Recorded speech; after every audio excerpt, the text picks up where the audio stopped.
Aduh, kawan-kawan, Indonesia ribut lagi sekarang. Nggak jelas demo apalah, undang-undang omnibus law apa, undang-undang tenaga kerja, pada demo di mana-mana. Kita bukannya, kita sebagai masyarakat umum kadang-kadang dengarnya kenapa kok mesti sampai pakai demo, entah karena kemakan hasutan atau apa, atau ada orang-orang yang punya kepentingan untuk mencari suara di tahun 2024 nanti, entah di mana, nggak tahu juga. Coba kita ngobrolin dulu.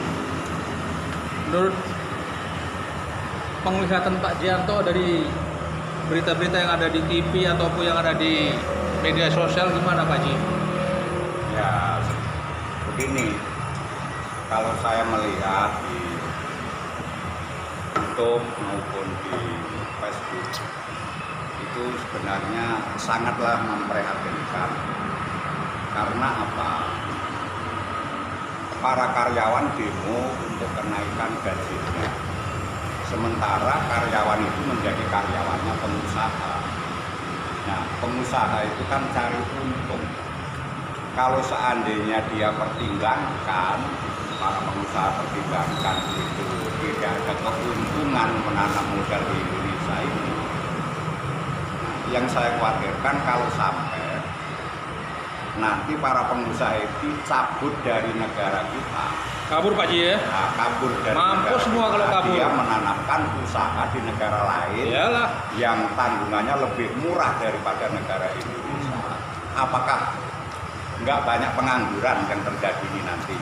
Nah, kalau sampai banyak pengangguran, nanti demo lagi dengan pemerintah. Nah, kalau bersikap seperti itu rakyat, berarti kan dia tidak bertindak secara adil, selalu menekan kepada pemerintah. Dan lagi kalau saya pertimbangkan dan saya lihat, saya pertimbangkan ya, kok demo kok dipimpin para dewan? Bukankah yang memutuskan segala anggaran belanja negara ini sampai ke buruh-buruh itu kan dewan perwakilan rakyat, bukan pemerintah. Pemerintah itu kan pelaksana, melakukan apa yang menjadi keputusan para dewan.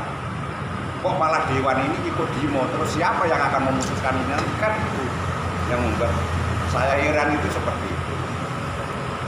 Nah, mungkin dari pendapat yang lain bagaimana nanti kan bisa kita konsultasikan, siapa tahu ini didengar banyak publik sehingga banyak orang yang akan mempertimbangkan hal ini. Yang saya khawatirkan jangan sampailah banyak pengangguran di sini kalau sampai para pengusaha takut dari negara kita. Itu banyak pengangguran, akhirnya jadi apa negara kita itu? Sebab kalau sampai lepas ya, kalau sampai lepas kita ini tidak hubungan dengan luar negeri, tidak ada kekuatan negara kita ini, belum ada kekuatan karena negara kita ini baru negara berkembang, belum bisa disebut negara maju, negara berkembang. Biar bisa berbahasa asing, belajar makan roti, kue, makan roti tawar. Coba Pak Gion, menurut penglihatan Pak Gion berapa hari ini bagaimana nih? Aku malah nggak pasti dong ya, aku wong cilik. Aku aku misalnya hanya mensyukuri aja. Kalau saya sih nggak mau yang neko-neko, tapi kalau yang namanya suruh melihat dengan mata pribadi saya sih, kan terutama yang dibahas ADRT-nya rakyat itu bagaimana. Sudah berulang kali, bagaimana yang harus dibenahi. Jadi kalau menurut saya ya, jadi orang tua itu kadang-kadang lucu. Ujung-ujungnya bisnis, tapi kita nggak boleh menakut ya. Segala bentuk bisnis, entah bisnis apa aja, mesti kan mencari keuntungan, gitu. Jadi keuntungan itu untuk kebersamaan ini nggak ada cerita itu. Keuntungan untuk perutnya sendiri.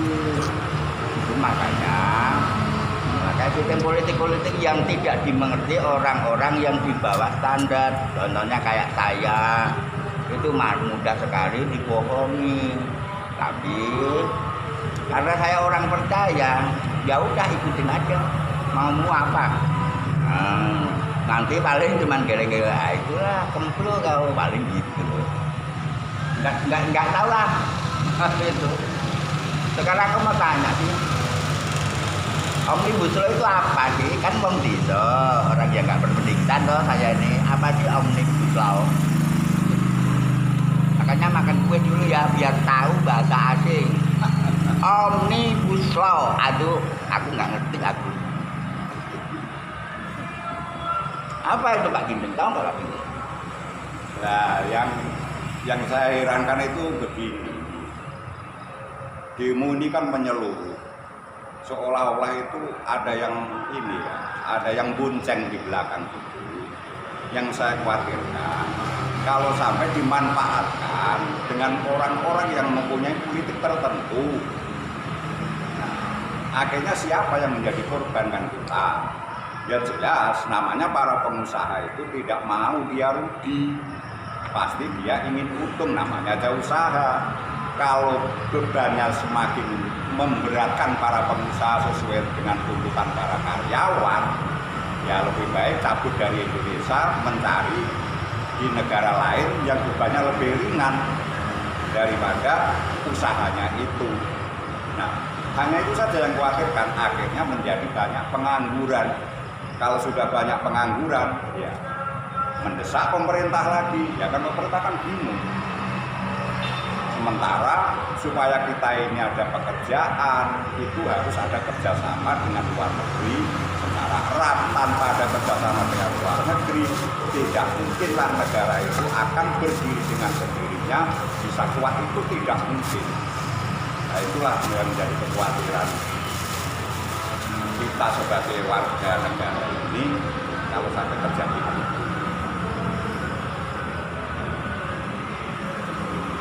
Ya, saudara sebangsa setanah air, sebenarnya kami bertiga ini nggak ada hubungannya sama pegawai, sama pekerja. Kami ini punya kerja sendiri-sendiri.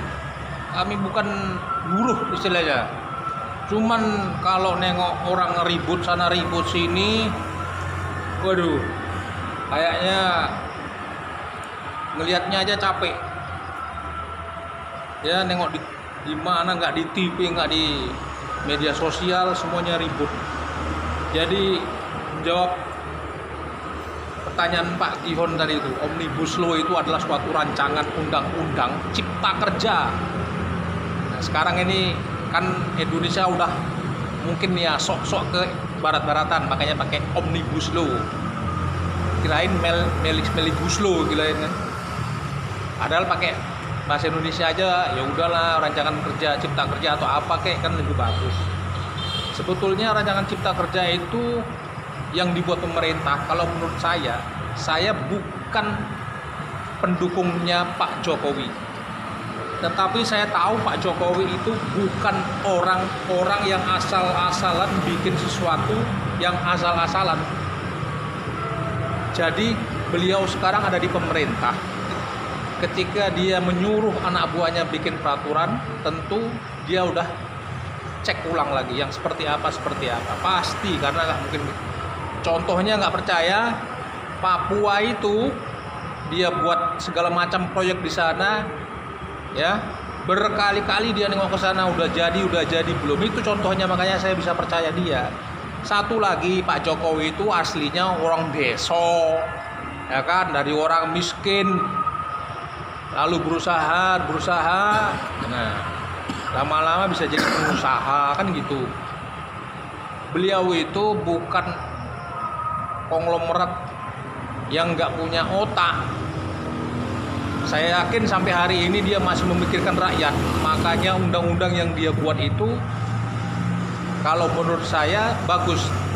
Kalau pada akhirnya dirubah entah di mana, makanya orang demo-demo sekarang ini entah di Dewan Perwakilan Rakyat sana dirubah di sana, itu saya nggak ngerti. Itu nggak urusan saya. Tapi kalau mau tahu, ya apa yang udah ketok palu sama dewan itu, coba dibaca ulang apakah ada perubahan dari apa yang disodorkan oleh pemerintah Jokowi ke Dewan Perwakilan Rakyat. Kalau ada perubahan, bakar aja pun nggak apa-apa itu. Tapi kalau enggak, ya jangan. Karena demo-demo itu nggak ada. Bagian begini loh, Pak Ginting. Saya melihat di Facebook tadi, kalau nggak salah demo di Cengkareng apa di Tangerang. Itu kok ada dewan yang akan mengawal demo itu sampai tuntas. Terus sementara keputusan apa yang didemokan para karyawan itu kan ada di dewan. Terus siapa yang akan memutuskan? Yang saya ketahui itu aturan pemerintah eksekutif itu kan pelaksana. Semua keputusan yang membuat itu adalah para dewan. Kok dewan mimpin demo? Nah ini, terus lagi saya ketahui yang ada di Pekalongan apa di mana itu tadi, itu merusak fasilitas negara, mobil-mobil polisi lah. Mobil itu yang beli negara itu uang rakyat. Kok dirusak? Yang rugi siapa? Kan rakyat itu sendiri, kita sendiri. Nah itulah.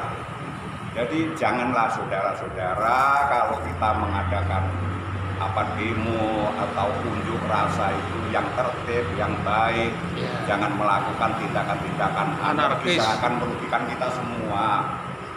Belajarlah dewasa, itu loh maksud saya. Ya seperti itulah. Tapi kalau saya kok lebih cenderung ke sederhana loh Pak De, nggak usah pakai ribet-ribet. Contohnya aja ini kita cerita yang lain ya, begini contohnya. Seorang pemimpin negara dibentuk dan dipilih oleh rakyat, gitu Pak De. Jadi kalau setelah pemimpin negara itu ada, pasti ada kabinet-kabinetnya ya Pak De. Ya. Ya setelah membentuk kabinet itu, maaf ya pemirsa, ini sok-sok ngerti, tapi ya sebagai saya orang tua yang udah mau mampus ini, ya mungkin kalau nanti ada salahnya mau dimaafkan ya. Jadi setelah membentuk kabinet, lalu nanti setiap kabinet itu menguasai tentang apa, istilahnya Pak Ginting, perusahaan-perusahaan itu apa, untuk mengawasi atau mengolah itu istilahnya apa, Departemen Tenaga Kerja. Departemen. Terus kalau dia udah mempunyai departemen, seharusnya sih saya kok lebih cenderung maaf ya, aku sebetulnya nggak ngefans juga sama Ahok, itu nggak ngefans. Tapi cara berpikirnya Ahok itu saya senang sekali loh. Karena apa? Setiap departemen itu harus dikasih seorang eksekutor, benar-benar untuk menyembelih atau menendang atau mencekik lehernya supaya nggak macam-macam. Nah seperti itu. Jadi kok setiap kebenaran ya, bukan pembenaran ya, kebenaran kok seolah-olah malah justru dibenarkan. Benarnya begini, pembenarannya begini. Ya contohnya Mbah Amin Rais, saya mohon maaf ya Mbah Amin, saya nggak setuju dengan Mbah Amin Rais. Ini saya dimaafkan. Mbah Amin bilang katanya Pak Jokowi pemecah belah bangsa. Enggak, kalau saya yang melihat Mbah Amin, saudara-saudara saya yang di pelosok-pelosok, yang di tempat contohnya yang di Irian, sampai memanggil saya loh Mbah Amin, Dek ayo sekarang ke Irian, beli kuik aja udah murah. Dulu saya mau berkebun aja, beli kuik, beli bensin, udah nggak sanggup lah. Sekarang enak Dek kalau mau bercocok tanam di Irian. Lah kok Mbah Amin bilangnya begitu, mohon maaf, katanya nggak adil. Ya kan adil itu namanya. Yang dulunya nggak bisa apa-apa, sekarang abangku pun bisa beli kuik, bercocok tanam, ada hasilnya. Itulah yang namanya memberi. Kalau kita nggak mau loh, jujur aja ya, saya jujur ya, saya dikasih uang nggak mau. Saya itu bukan tipe terakhir, enggak. Saya diberi ulang lagi ya, saya diberi akal budi itu untuk berusaha menciptakan pekerjaan. Karena pemerintah negara Indonesia udah memberikan jalan yang bagus, ya istilah kerennya apa Pak? Infrastruktur, gitu kan? Semuanya pikirannya menjadi terbuka semua. Ya Ya seperti itu kan Pak De. Ya, inilah orang-orang sederhana kayak saya ini paling ya berpikirnya seperti itu. Saya sungguh sangat menyesal sekali kok saling tuding-tuding. Padahal balok ya, selumbar balok di mata kita aja itu nggak bisa diungkap. Ngapain bongkar borok orang lain? Heran aja. Jadi kita itu jangan ngomong adil.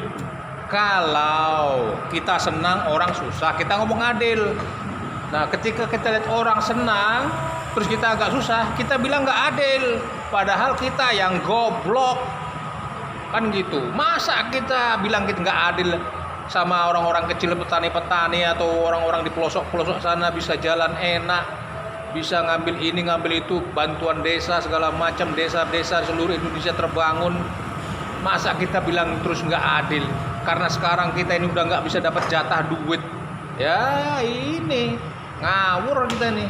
Emang gini Pak Gede, emang rancangan Omnibus Law itu emang udah positif, yang artinya udah ini kok mau ada demo besar-besaran itu emang keputusannya dan isinya menjadi keputusan dan undang-undangnya apa memang udah terpampang Pak? Jadi kan begini, Undang-Undang Cipta Kerja itu dibuat oleh pemerintah, lalu untuk disahkan jadi undang-undang itu kan harus dengan persetujuan dari Dewan Perwakilan Rakyat. Kalau nggak salah saya gitu ya, aku orang loon juga, nggak tahu aku urusan pemerintah bagaimana. Nah, yang disinyalir orang kemarin ini mungkin ketika sampai di Dewan ada sebagian poin-poin itu yang dirubah di sana. Makanya katanya ada yang orang sedang bicara lalu speakernya dimatikan sama Puan Maharani. Nah, padahal yang diomongkan juga nggak tahu kan, kalau speakernya dimatikan kan nggak kedengaran dia ngomong apa. Jadi makanya begini buat kawan-kawan semua, ya para kawan-kawan pekerja, jangan demo dulu, tapi coba lihat lagi undang-undang yang sudah disahkan oleh Dewan Perwakilan Rakyat itu. Apakah sama isinya dengan yang dibuat oleh pemerintah Jokowi? Itu sama. Tetapi kalau ada perbedaan ataupun ada yang dirubah ketika masuk ke Dewan Perwakilan Rakyat, nah itu baru bisa kita demo. Kita belum tahu apakah berubah apa enggak kan, jangan kita ngomong dulu. Harusnya kita pakai ini, kita jangan kita dihasut apa enggak segala macam gitu loh. Kadang-kadang saya ini dulu kerja juga di PT 17 tahun, tahu?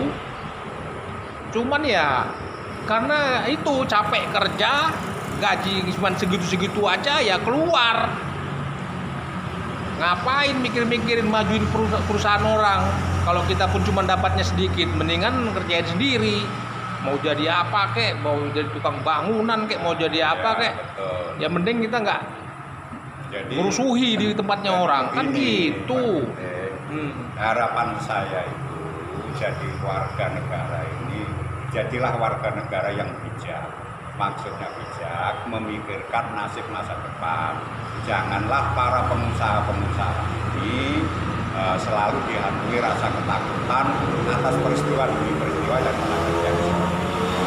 Kalau sampai di situ banyak yang takut dari negara kita, kita banyak pengangguran, terus bagaimana nasib kita ini? Itu yang kita pikirkan sebagai warga negara ini, hanya itu saja. Iya. Tidak secara bijak, mari kita taati pelaturan yang telah dibuat oleh wakil-wakil kita yang ada di Dewan sana, oleh para pemimpin-pemimpin kita yang memegang peran dalam pemerintahan ini. Tidak mungkin ada seorang pemerintah dan seorang wakil itu akan merugikan kita. Pasti memikirkan nasib penderitaan rakyat di dalam sumpahnya itu, mengemban amanat penderitaan rakyat, pasti memikirkan kita. Hanya kita sebagai warga masyarakat dituntut kesabaran. Janganlah terbiasa memikirkan kepentingan sendiri masing-masing sehingga akhirnya terjadinya seperti ini. Itu efek dari memikirkan kepentingan pribadi. Ya, pribadi. Ya contohnya gini loh, yang saya sayangkan tuh anak-anak zaman sekarang itu kok cara berpikirnya itu macam gini pada promo.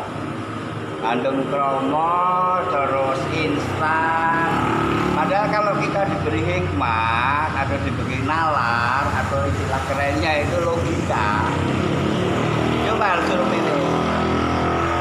Desanya masih becek. Ini hanya sebagai lebih baik biasanya becek, nggak di aspal, mau kemana nggak ada lampu apa-apa.